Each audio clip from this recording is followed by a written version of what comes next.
اللوتس اهي، قربت لكم عليها الكاميرا. مش لازم تطلع بيرفكت قوي يعني مظبوطه اخر حاجه معانا، تكفي ان احنا اللي هنبقى عاملينها بايدينا. ازيكم عاملين ايه؟ اتمنى النهارده تكونوا بخير وانتوا بتشوفوني. النهارده هعمل لكم وصفه تجنن. هعمل لكم جبت دقيق سبونج عشان نعمل تورتتين. عايزه اعمل تورتتين. جبت دقيق سبونج ابيض ودقيق سبونج شوكولاته. هنمشي بالخطوات واحده واحده. عندنا مضرب ولازم مضرب، وده ضروري ضروري ان احنا يكون عندنا مضرب. وعندنا 6 بيضات، نص كوبايه ميه، معلقه خل صغيره، معلقه محسن كيك جل اهو. وهحط عندي كيس فانيليا، هحط سنه فانيليا صغيره، لان اصلا دقيق الاسبونج هو بيبقى فيه كل حاجه جواه، بس انا بحب احط الفانيليا احتياطي. وعندي معلقه الخل الصغيره برضو، ما بتعملش اي حاجه، وزي ما قلت لكم قبل كده ان هي مهمه جدا. ونص كوبايه الميه بتاعتي. لما تروحي تجيبوا بقى الخامات دي هتتفاجئوا.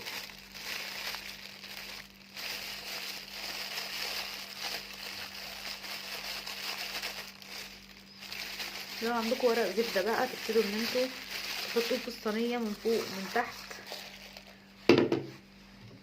بس انا ما عنديش فحطيت دهنتها عادي زيت مفيهاش. بصوا اول ما عمل معايا المنقار ده كده خلاص هو كده تمام. ما اقعدش اضرب فيه زياده عن اللزوم عشان مش هيبقى حلو.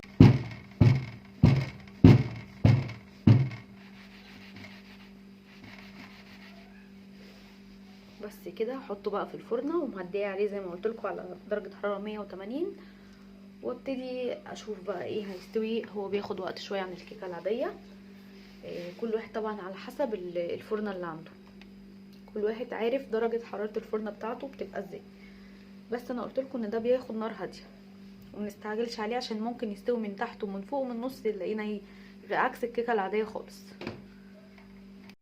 وبكده جيت تاني يوم بقى خلاص الكيك بتاعي عملتها، هوريها لكم. دي الكريمه، كريمه المتحده اللي كنت قلت لكم عليها قبل كده.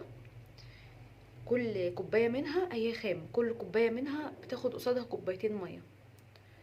وطبعا السكر حسب الرغبه. هروح بقى ايه اضربها وارجع لكم تاني. طبعا انا الاول حطيت 3 كوبايات عشان هعمل تورتتين، فهشوف الكميه لو ما كفتش هعمل تاني.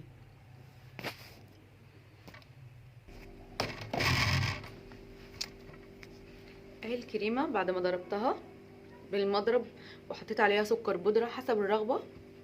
بصوا ملت الحله بتاعت المضرب. كل كوبايه كريمه عليها كوبايتين ميه. انا بقى عايزه اشوف هعملها على كام جزء.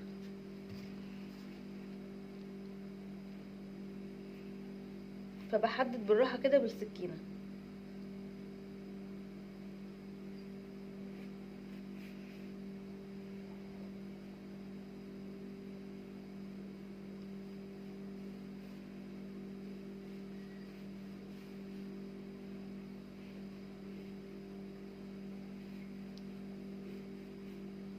بصوا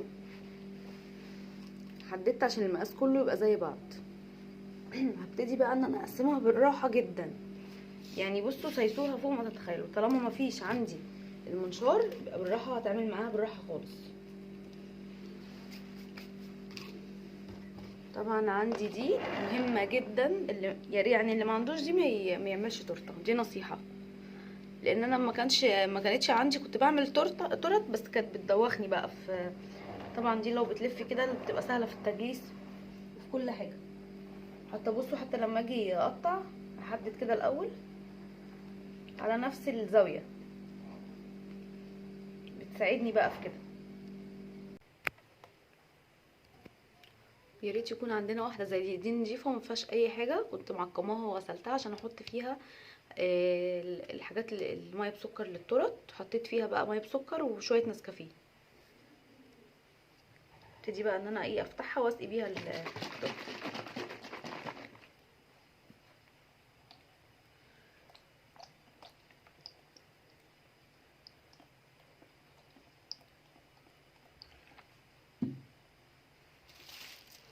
طبعا اول حاجه عايزه افتح ده حته صغيره كده، هيسهل عليا كتير جدا، ولو في اكياس حلواني افضل طبعا. نسيت بقى احط ايه الكريمه على القاعده.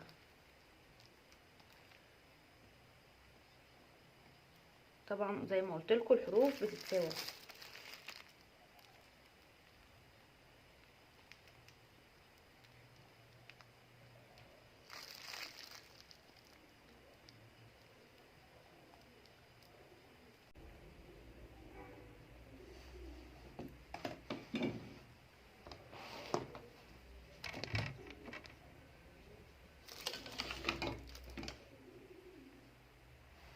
بصوا بقى، بيبقى في عندي سكريبر ستانلس وسكريبر بلاستيك، افضل اللي يجيب الستانلس، لان دي انا كنت محتاجاها ضروري وما كنتش لاقيه الستانلس، فاضطريت ان انا اجيبها.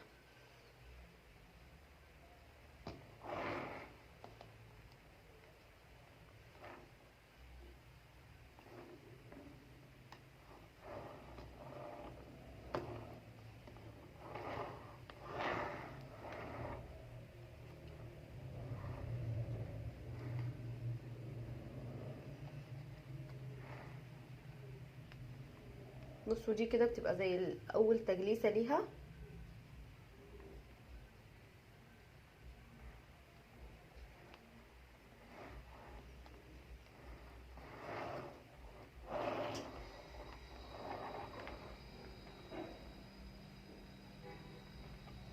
ماما متخليش احط الزين.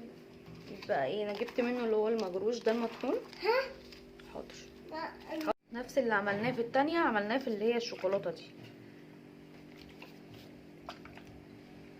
وحطيت لها طبعا القاعده بتاعتها من تحت، وحطيت معلقه شوكولاته على الكريمه معلقه.